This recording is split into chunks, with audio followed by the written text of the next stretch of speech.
অবন্তীনগরে সৎ বংশের জাত, সৎ আচার সম্পন্ন, বেদ ও অন্যান্য শাস্ত্রে অভিজ্ঞ এবং বিচক্ষণ এক দীক্ষিত ব্রাহ্মণ বাস করতেন। তার স্ত্রী পতিধর্ম পরায়ণা ছিলেন। ব্রাহ্মণের দুটো পুত্র ছিল, সুনিধি ও বেদনিধি। সুনিধি পিতামাতা ও গুরুজনদের প্রতি শ্রদ্ধাশীল ছিলেন, কিন্তু বেদনিধি পণ্ডিত হলেও পতিতা নারীর প্রতি তার ছিল খুব আসক্ত। কোনো সময় ওই নগরের রাজা সন্তুষ্ট হয়ে ওই দীক্ষিত ব্রাহ্মণকে দামি বলয়, আংটি, বিভিন্ন গয়না দান করে। ব্রাহ্মণ সেগুলি এনে গোপনে তার স্ত্রীর কাছে সেগুলো জমা রাখে। দুষ্ট বেদনিধি সেগুলি দেখে রাত্রিতে চুরি করে নিয়ে সেই পতিতাকে দিয়ে দেয়। পতিতা একজন নর্তকী ছিলেন।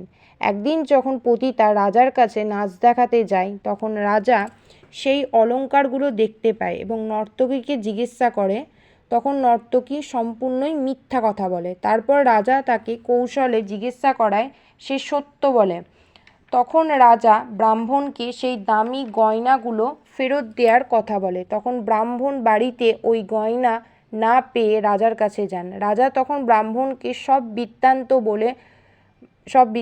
বলে। সব শুনে ব্রাহ্মণ ক্ষুব্ধ হয়ে ওঠে এবং তার পুত্রকে বাড়ি থেকে তাড়িয়ে দেয়। আর সেই সময় বেদনিধি ক্ষুধার্ত ও তৃষ্ণার্ত ছিল। সেদিন ছিল শিবরাত্রি। ওই দিনেই এক ধনী ব্যক্তি নানা রকমের পুজোর দ্রব্য নিয়ে মন্দিরে যাচ্ছেন। বেদনিধি তা দেখে ভাবে, আমিও মন্দিরে যাব। বেদনিধি মন্দিরে গিয়ে শিব পুজো দেখতে লাগে আর চিন্তা করতে থাকে, পুজো কখন হবে, কখন সবাই মন্দির থেকে যাবে, যে কখন আমি অন্নভোজন করব। এরপর প্রহরে প্রহরে পুজো, নাচ, গান হয়। কেউ বাড়িতে চলে যায়, আবার কেউ মন্দিরেই ঘুমিয়ে পড়ে। বেদনিধি দেখে যে সবাই যখন ঘুমিয়ে পড়ছে, তখন প্রদীপ উজ্জ্বল না থাকায় বেদনিধি কোনো প্রসাদ দেখতে পায় না।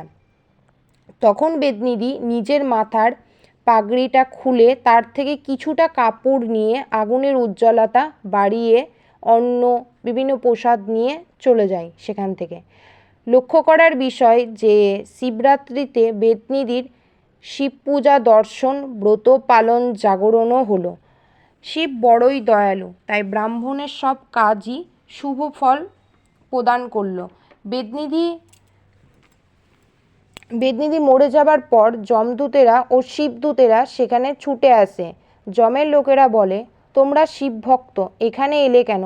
এ ব্রাহ্মণ সারা জীবন শুধু পাপ করেছে, পুণ্য করেনি। শিবদূতেরা বলে, হ্যাঁ, ব্রাহ্মণ বহু পাপ করেছে ঠিকই, কিন্তু শিবের ব্রত ও শিবরাত্রি জাগরণ করার ফলে তার সারা জীবনের সব পাপ ভস্মীভূত হয়ে গেছে। যে ব্যক্তি শিবরাত্রিতে দীপ প্রদান করবে সে পরম পদলাভ করবে। এর জন্য শিবরাত্রি ব্রতের সমান আর কোনো ব্রতই নাই। এই ব্রত থেকে পরম মুক্তি হয়। তাই শিবই শক্তি, শিবই ভক্তি, শিব ছাড়া নাই কোনো গতি। শিবের প্রতি একাত্মতাই হচ্ছে মুক্তি।